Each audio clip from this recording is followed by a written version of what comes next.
देशातील सर्वात मोठं आणि ऐतिहासिक आंदोलन कधी संपणार याची आज घोषणा झाली। मात्र या सगळ्या आंदोलनातून महाराष्ट्राला काय मिळालं हा सर्वात मोठा प्रश्न घेऊन मी तुमच्यासोबत आलेलो आहे। माझ्यासोबत या आंदोलनामध्ये गेल्या वर्षभर महाराष्ट्रातील शेतकऱ्यांची आणि देशभरातील शेतकऱ्यांच्या काय समस्या आहेत आणि शेतकऱ्यांशी वार्ता ज्या पद्धतीने या ठिकाणी सुरू होत्या त्या वार्ता करणाऱ्या सदस्य म्हणजे संयुक्त किसान मोर्चातील जे सदस्य आहेत, महाराष्ट्रातून महाराष्ट्राची बाजू मांडणारे दरेकरजी असो, प्रतिभा शिंदेजी असो आणि संदीप विद्ये पाटील असो, हे तीनही व्यक्ती आपल्यासोबत आहेत।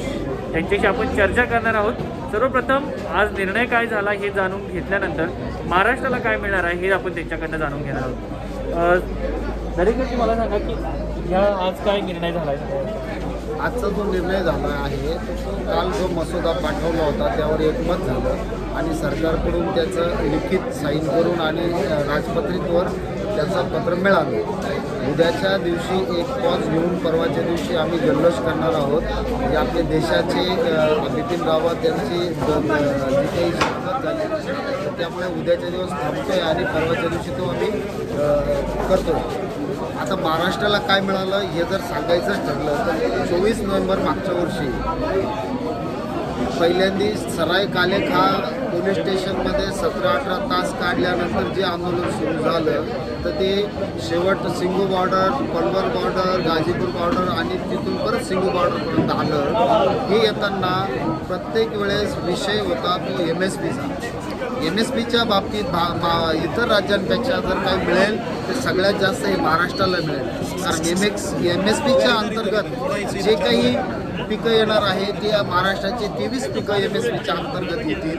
नुसतं MSP हा कायदा होऊन कामाचा नाही तर त्याचं इम्प्लिमेंटेशन, त्याचे कार्यवाही करणं यासाठीही महाराष्ट्रात जागृतीकरण करणं हे महत्त्वाचं आहे। यासाठी आमचे जे काही सहकारी आहे, मग आमच्या भगिनी असतील प्रतिभा ताई शिंदे, त्यांचे सहकारी म्हणजे आमचे बुजुर्ग जे काही संदीप बाबा पाटील, तसेच डॉक्टर ढवळे, अशोक ढवळे, या सर्वांच्या नेतृत्वाखाली एक बैठक घेतली जाईल जी संयुक्त बैठक असेल, संयुक्त किसान मोर्चा आणि महाराष्ट्राच्या सर्व शेतकरी संघटनांबरोबरची।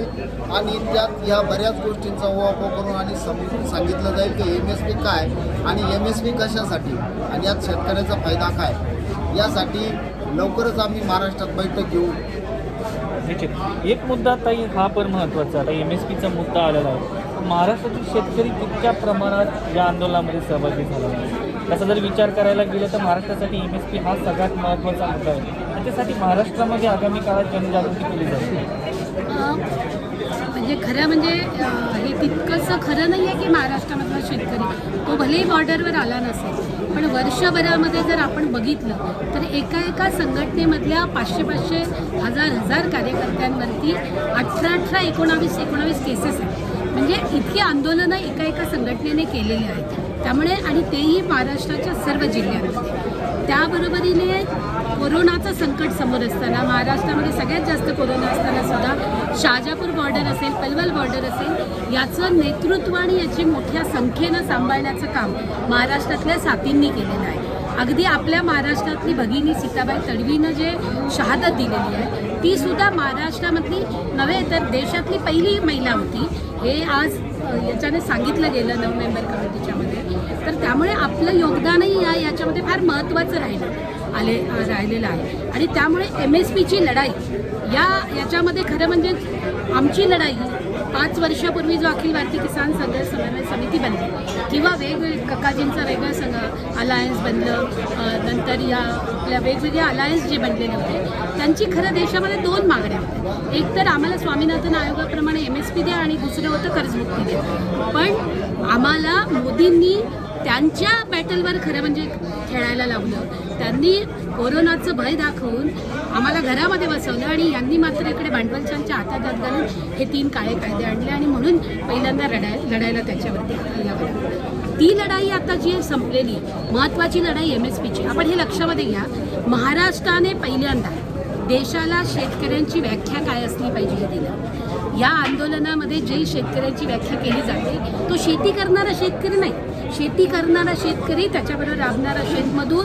मत्स्यमार करणारा शेतकरी, जंगलामध्ये वनउपज घेणारा आदिवासी शेतकरी, दूध विकणारा शेतकरी, अशा अनेक शेतीच्या व्याख्या या केल्या गेल्या, त्या महाराष्ट्राने दिलेल्या आहेत. आपण लक्षात घेतलं पाहिजे. हा दृष्टिकोन या संपूर्ण चळवळीला आम्ही अतिशय गर्वानं सांगू शकतो. कारण फुलेंची गुलामगिरी असेल किंवा शेतकऱ्यांच्याबद्दलचा दृष्टिकोन असेल, बाबासाहेबांनी दिलेल्या सगळ्या एकूणी असेल, याची सगळी लिगसी घेऊन आपण इथे जेव्हा मांडत राहिलो तेव्हा वैचारिक इनपुट देताना महाराष्ट्राने दिलेलं आहे. महाराष्ट्राला याच्यामधून एक गोष्ट मिळालेली आहे, या लेखी याच्यामध्ये जे आज आलेलं आहे त्याच्यामध्ये MSP सभी किसानों को MSP दी जाएगी. याचा अर्थ तुम्ही काय उगवताय, तुम्ही कुठल्या शेती करतायत, म्हणजे तुम्ही मासेमारी करतायत, तुम्ही दुधाचं हे करताय, तुम्ही अंड्याचा व्यवसाय करताय, म्हणजे हे करता अंड्याचं कोंबडी पाळून हे करतायत, किंवा तुम्ही उपज करतायत की शेतातली शेती हे करतायत, या सगळ्यांना MSP देण्याची गोष्ट त्याच्यामध्ये आली. मी महाराष्ट्राला 23 प्रकारच्या MSPच्या पलीकडची गोष्ट हे महाराष्ट्राला मिळाली आहे. लढण्याची ताकद मिळाली.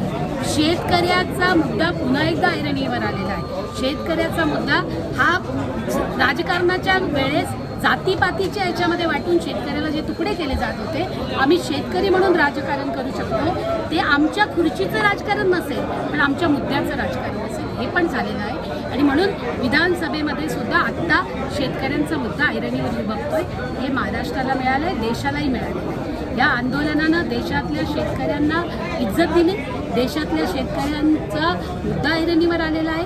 आणि पूर्ण इथून पुढे जेव्हाही कोणाला नीती तयार करायची असेल, आपला जाहीरनामा जाहीर करायचा असेल येणाऱ्या UPच्या आणि या सगळ्या 5 राज्यांच्या निवडणुकांमध्ये, त्याच्यामध्ये शेतकऱ्याला बघून काही करता येणार नाही. आत्तापर्यंत ते होत होतं, हे या आंदोलनाने मिळवून दिलं आहे. आणि सगळ्यात महत्त्वाचं म्हणजे अहिंसक मार्गानं 377 दिवस आंदोलन चालू शकतं आणि लोक आपल्या बलबुत्यावरती ते चालवू शकतात. आणि अतिशय स्वाभिमानानं, भिकारी म्हणून नव्हे तर आम्ही कमवणारे आहोत आणि आम्ही इज्जतीने जगू असं सांगतात. आणि त्यांची मुलं त्याच्यासाठी ज्या पद्धतीनं, म्हणजे आज जर तुम्ही पाहिलं असेल कॅलिफोर्नियाहून आलेले डॉक्टर स्वाभिमान मान, ज्या ताकदीनं त्यांनी इथे पूर्ण सगळ्या बॉर्डरवरती डॉक्टरांची सेवा उभी केली आणि जे केलं हे सगळं शब्दांच्या पलीकडे. आणि म्हणून आम्हाला माणुसकी मिळाली, आम्हाला लढण्याची जिद्द मिळाली, आम्हाला इज्जत मिळाली, आम्हाला स्वाभिमान मिळाला. आमचा मुद्दा हा शेतकऱ्यांचा मुद्दा राजकारणातला महत्त्वाचा मुद्दा झाला आणि या देशाला अहिंसात्मक आंदोलन पुन्हा एकदा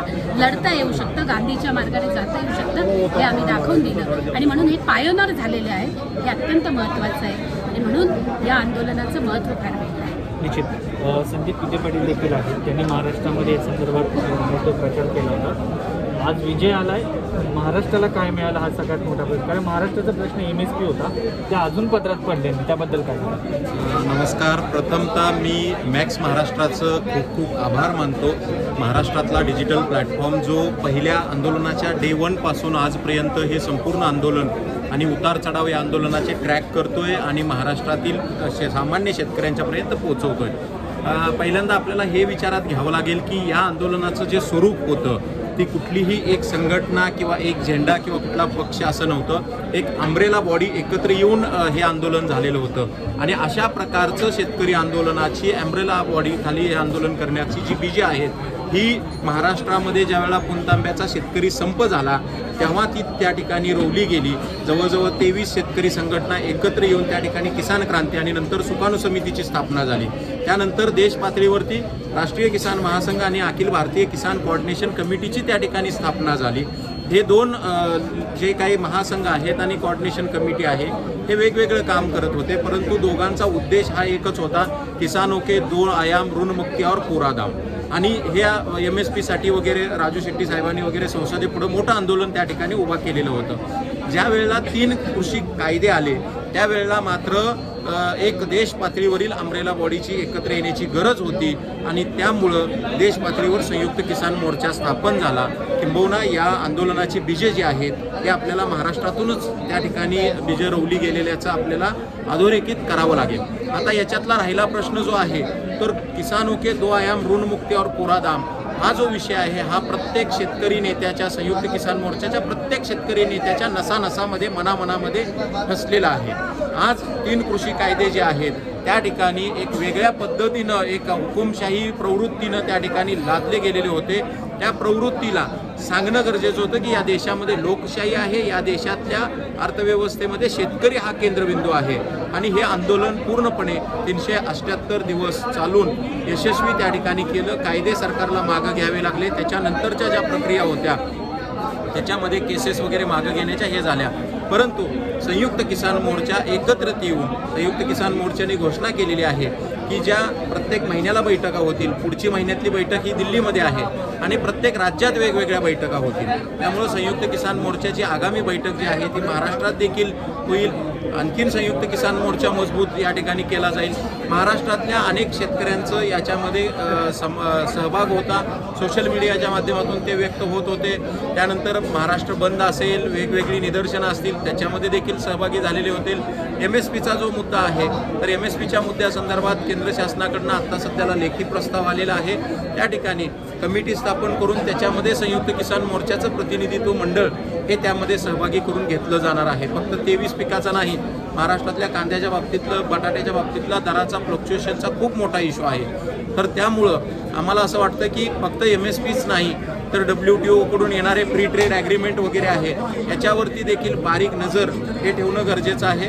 संयुक्त किसान मोर्चा आता सर्वसमावेशक आहे. याच्यामध्ये अभ्यासक लोक आहेत, उच्च विद्याविभूषित लोक आहेत, जे कायद्याचे पंडित आहेत, कुठल्याही प्रकारचं त्या ठिकाणी संसदेमध्ये काय चाललं याचं विश्लेषण करू शकणारी मंडळी आहेत. त्यामुळं सरकारवरती एक वचक भविष्यामध्ये या ठिकाणी राहणार आहे. संयुक्त किसान मोर्चाने हे देखील मान्य केलेलं आहे की क्षेत्रीय पातळीवरची आंदोलनं, क्षेत्रीय पातळीवरचे शेतकऱ्यांचे प्रश्न, राज्य पातळीवरचे शेतकऱ्यांचे प्रश्न आणि केंद्रीय पातळीवरचे शेतकऱ्यांचे प्रश्न हे सामूहिक पद्धतीनं भविष्यामध्ये सोडवले जातील आणि त्याच्यासाठीच संयुक्त किसान मोर्चाच्या माध्यमातून महाराष्ट्रामध्ये सुद्धा जी आघाडी आता आम्ही सगळेजण एकत्र आलेलो आहोत ती आणखीन मजबूत करून त्या ठिकाणी MSP मिळण्याच्या दृष्टिकोनातून जे प्रश्न राज्य सरकारकडे असतील त्याचा देखील आम्ही त्या ठिकाणी पाठपुरावा करू आणि केंद्र सरकारकडे MSPसाठी सुद्धा भविष्यामध्ये त्या ठिकाणी जर का या समितीच्या माध्यमातून केंद्र सरकारने जर योग्य तोडगा नाही काढला तर प्रसंगी आंदोलनाच्या स्वरूपातनं त्या ठिकाणी आपल्याला पुन्हा एकत्रितपणे ताकद ही दाखवावी लागेल. आणि मला असं वाटतं की महाराष्ट्रातला जो शेतकरी आहे हा MSPच्या आंदोलनामध्ये पूर्णपणे रस्त्यावर उतरल्याशिवाय राहणार नाही. महाराष्ट्रामध्ये 2 गोष्टी अजून आहेत. महाराष्ट्रामध्ये कॉन्ट्रॅक्ट फार्मिंग आहे. APMCचा जो कायदा आहे तो 2006 साली ज्या पद्धतीने बदलला गेला आणि त्याच्यामध्ये अनेक गोष्टी ज्या घालवल्या गेल्या, या निमित्तानं महाराष्ट्रामध्ये कॉन्ट्रॅक्ट फार्मिंगचा पुनर्विचार व्हावा. त्या संदर्भामध्ये महाराष्ट्राने APMC ॲक्टला अधिक कसं मजबूत करावं या संदर्भामधलं सुद्धा रणनीती आखली जाईल आणि महाराष्ट्राला एक दृष्टिकोन या संदर्भामधला मिळालेला आहे. आणि आपली MSP ची खरेदी जी आहे, म्हणजे उदाहरणार्थ मी नेहमी म्हणते की आमची बाजरी नोव्हेंबरमध्ये येते, आमची ज्वारी नोव्हेंबरमध्ये येते आणि सरकार मात्र खरेदी जानेवारीमध्ये सुरू करतं, नाव नोंदणी, आणि मार्चमध्ये हे करतं. ह्या ज्या काही पद्धतीचं धोरण आहे, जे इथल्या व्यापारी धार्जिनं धोरण आहे महाराष्ट्रामधलं, ते सुद्धा बदलण्यासाठी आम्ही लढू आणि ही एक प्रेरणा आणि ही एक दरवाजा उघडणं हे सुद्धा या निमित्तानं झालं. निश्चित एक महत्त्वाचा मुद्दा ह्या निमित्ताने होतो तो म्हणजे भविष्यातील महाराष्ट्राचं नेतृत्व. संयुक्त किसान मोर्चा तर आहेच, मात्र या निमित्ताने हा देखील मुद्दा होतो की ज्या पद्धतीने केंद्र सरकार आता कोणती गोष्ट करण्यापूर्वी संयुक्त किसान मोर्चाचा विचार करतो, तसं महाराष्ट्र सरकार तुमच्या सगळ्या लोकांचा प्रेशर ग्रुप म्हणून विचार करताना किंवा निर्णय घेताना तुमच्या विचारांचा आदर करेल, तुम्हाला विचारेल असं वाटतं का? नक्कीच महाराष्ट्र शासन आमच्याबरोबर राहील. आम्ही आदरणीय डॉक्टर ढवळे यांच्या मार्गदर्शनाखाली, ताई यांच्या नेतृत्वात सर्वांच्या याच्यात आम्ही एक महाराष्ट्राची संयुक्त बॉडी तयार करण्याच्या मनस्थितीत होतो. आम्ही यासाठी 2 बैठका पण जाहीर झाल्या, पण ऐन काही कारणास्तव त्या लांबल्या. परंतु आमची ही लवकरच 1 महिन्याच्या आत ही बैठक होऊन आणि महाराष्ट्राची बॉडी तयार होईल. आणि जसा जो प्रयोग किसान क्रांतीचा पुणतांबा आंदोलनाला झाला होता, अशाच टाईपची एक समिती तयार होऊन आणि ती सरकारवर, महाराष्ट्र शासनावर प्रेशर ग्रुप तयार करून, मग त्यामध्ये ऊसाचा प्रश्न असेल, त्यामध्ये कांद्याचा प्रश्न असेल, त्यामध्ये केळीचा प्रश्न असेल, नवे विदर्भाच्या कापसाचा आणि सोयाबीनचा बी प्रश्न असेल, तो सुद्धा आम्ही यातून उचलणार आणि त्यासाठी आम्ही सर्वतोपरी प्रयत्न करणार. आणि यासाठी गरज पडल्यास, गरज भासल्यास देश पातळीवरची संयुक्त किसान मोर्चाची सर्व लोक आम्हाला महाराष्ट्रात मदत करतील अशी त्यांनी कालच्या मीटिंगमध्ये ग्वाही पण दिलेली आहे. निश्चित ताई, हा महत्त्वाचा मुद्दा आहे. म्हणजे आता शेतकरी आंदोलन होतं आहे महाराष्ट्रामध्ये. ज्यावेळेस तुम्ही संयुक्त किसान मोर्चा म्हणून जाल त्यावेळेस काही नेते देखील आहेत, म्हणजे चांगलं होत असताना काही त्याच्यामध्ये वावगं करतील, कारण संयुक्त किसान मोर्चाची एकी ही त्यांची ताकद होती. तसं महाराष्ट्रात हे चित्र पाहायला मिळेल का? कारण वेगवेगळ्या भाग आहे आपल्याकडे, वेगवेगळी पिकं आहेत आणि वेगवेगळे इश्यू वेगवेगळे आहेत. म्हणजे कोकणातील पिकं वेगळी, विदर्भातील वेगळी, मराठवाड्यातील पिकं, या सगळं तुम्ही कसं पाहता? महाराष्ट्र फार विविधतेचा राज्य आहे. त्याचे 5 भाग आपल्याला करावेच लागतात आणि पिकांच्या बाबतीमध्ये सुद्धा ती गोष्ट आहे. पण तरीसुद्धा आपण हे लक्षात घेतलं पाहिजे की महाराष्ट्राने जेव्हा आत्ता विधानसभेमध्ये या केंद्र सरकारला काउंटर म्हणून जे बिल बनवण्याचा प्रयत्न केला होता आणि तो आम्हाला असं सतत वाटत होतं की ते 3 बिलं जे ते दिल्लीच्या याच्यापेक्षा फार काही वेगळे नाही आहेत आणि त्यांना वेगळं काही मांडता येत नाही. ते बिलं आणण्याची त्यांची तयारी होती. पण त्यांनी आम्हाला चर्चेला बोलवलं, 3 पक्षांच्या 3 नेत्यांनी बोलवलं, मुख्यमंत्र्यांनी पण बोलवलं आणि जो बिल पारित होणार होतं ते त्यांनी सूचनांसाठी दिलं. म्हणजे त्यांची हिंमत नाही झाली की लगेच पारित करून टाकायची. अगदी महाविकास आघाडीच्या 3 पक्षांचं एकमत असताना सुद्धा जनतेमध्ये ते येऊन गेले. हे संयुक्त किसान मोर्चाची ताकद आहे आणि ती ताकद महाराष्ट्र चांगला समजून आहे. त्यामुळे मला वाटतं की ती ताकद असणारच आहे. आमच्यापुढे चॅलेंज हे आहे की ऊसामध्ये काम करणाऱ्या शेतकरी संघटना असतील, ज्या भांडवलशाहांच्या सोबत आहे, ज्या ग्लोबलायझेशनच्या बाजूने आहे, ज्यांना हे 3 कायद्याचे ते समर्थक होते, त्यांना आम्ही आमचे सवंगडी, आमचे साथी, आमचे मित्र मानतच नाही. त्यामुळे त्यांच्याबद्दलचा काही प्रश्न नाही. ते तर देशात आहेत सगळीकडे. त्यामुळे त्यांना बरोबर घेण्याचा आणि याच्या मागे आम्ही लागणार असतो.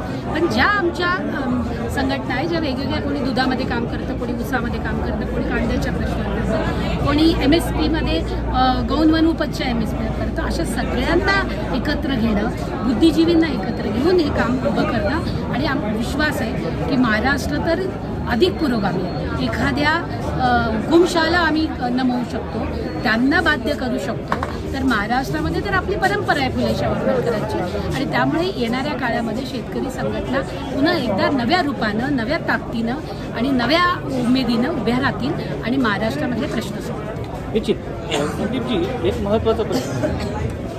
सगळ्यात महत्त्वाचा हा प्रश्न की इन्फ्रास्ट्रक्चरचा काय? MSP जाहीर होईल, जसं की कापसाला MSP मिळतो, दिला जातो, जाहीर होतो, मात्र खरेदी होत नाही. आता पैशाची देखील गरज असेल, इन्फ्रास्ट्रक्चर उभं करणं गरजेचं आहे, मालाची साठवणूक ठेवणं गरजेचं आहे. यावरती काम करणं सगळ्यात महत्त्वाचं आहे. महाराष्ट्र सरकार यावरती करेल. नक्कीच. पण एक मुद्दा महत्त्वाचा आहे की इन्फ्रास्ट्रक्चर उभारणी करत असताना त्याच्यामध्ये जे काही राजकीय हस्तक्षेप होतो, म्हणजे उदाहरणार्थ प्रामाणिकपणे हे मान्य करावं लागेल एक आंदोलक शेतकरी म्हणून की कापूस पिकतो विदर्भामध्ये आणि सूतगिरण्या तयार होतात पश्चिम महाराष्ट्रामध्ये, काजू कोकणामध्ये पिकतो आणि पुणे आणि या पट्ट्यामध्ये काजू प्रक्रिया उद्योग आहेत. इन्फ्रास्ट्रक्चर त्या ठिकाणी उभा केलं जातं, परंतु त्या ठिकाणी अनुदान देत असताना किंवा एखाद्या काही वेगळी संस्था उभा करत असताना पॉलिटिकल नेत्यांचे बगलबच्चे किंवा यांना धरून ते हाताशी घेतलं जातं. मला असं वाटतं की सरकारनं देखील याच्यामध्ये आणि ज्या काही संस्था आहेत, नाबार्ड आहे, त्यानंतर बाकीच्या ज्या काही त्याच्यात फायनान्सिंग ऑथॉरिटी आहेत, अनुदान देणाऱ्या संस्था आहेत, अपेडा वगैरे सारख्या, यांनी देखील त्याच्यामध्ये पारदर्शीपणे काम करणं गरजेचं आहे. त्याच्यामध्ये जर पारदर्शीपणे काम जर झालं तर चांगल्या पद्धतीने इन्फ्रास्ट्रक्चर हे ग्राउंड लेवलला त्या ठिकाणी उभारलेलं आपल्याला दिसू शकेल. दुसरा मुद्दा एक आहे की क्लस्टर डेव्हलपमेंट एक महत्त्वाचा मुद्दा आहे, ज्याच्यामध्ये जर का जिथं बाजारपेठ आहे, जसं आता महाराष्ट्र शासनानं विकेल ते पिकेल, पिकेल ते विकेल अशा पद्धतीची जी काही भूमिका त्या ठिकाणी अनाऊन्स केलेली आहे, तर त्या दृष्टिकोनातून क्लस्टर डेव्हलपमेंट जर बऱ्यापैकी झाले तर इन्फ्रास्ट्रक्चर डेव्हलपमेंटला सपोर्ट त्या ठिकाणी होईल. ॲटोमॅटिकली क्रॉप पॅटर्नचा क्लस्टर झाल्यानंतर त्याचं प्रोसेसिंग युनिट जे आहे ते त्या भागामध्ये उभा करता येतील. तिसरा महत्त्वाचा मुद्दा असा आहे की साखर उद्योगाच्या बाबतीमध्ये आज उत्तर प्रदेश असेल, हरियाणा असेल, पश्चिम उत्तर प्रदेशमध्ये वगैरे हा साखर उद्योग हा कॉर्पोरेट कंपन्या, खाजगी कारखानदारांच्या हातामध्ये आहे, जिथं रेट जो आहे तो जास्त आहे. महाराष्ट्रामधला साखर कारखानदारी जी आहे ती सहकारी म्हणजे काय म्हणतो आपण योगायोगानं पॉलिटिकल लोकांच्या हातात असल्यामुळं त्या ठिकाणी दर देत असताना कुठेतरी पार्सिलिटी केली जाते आणि शेतकऱ्याला त्या ठिकाणी फसवलं जातं. तर या दृष्टिकोनातून देखील संयुक्त किसान मोर्चाच्या जे काही हायर अथॉरिटी आहे, वरिष्ठ नेतृत्व आहे, यांच्याशी सर्वांशी चर्चा करून भविष्यामध्ये ऊसाच्या बाबतीमधलं असेल, कांद्याच्या बाबतीमधलं असेल, कापूस असेल, सोयाबीन असेल, या सर्वांच्या बाबतीमधले प्रश्न जे आहेत ते हातात घेतले जातील. यासोबतच बदलत्या हवामानाच्या नुसार जे काही नुकसान होतं, अवकाळी पाऊस आणि या सगळ्या गोष्टी आहेत, देश पातळीवर पीक विम्याचा एक मोठा भीषण प्रश्न आहे, तो देखील या ठिकाणी महाराष्ट्रात स्थानिक स्तरावरती येणाऱ्या काळामध्ये हातात घेतला जाईल.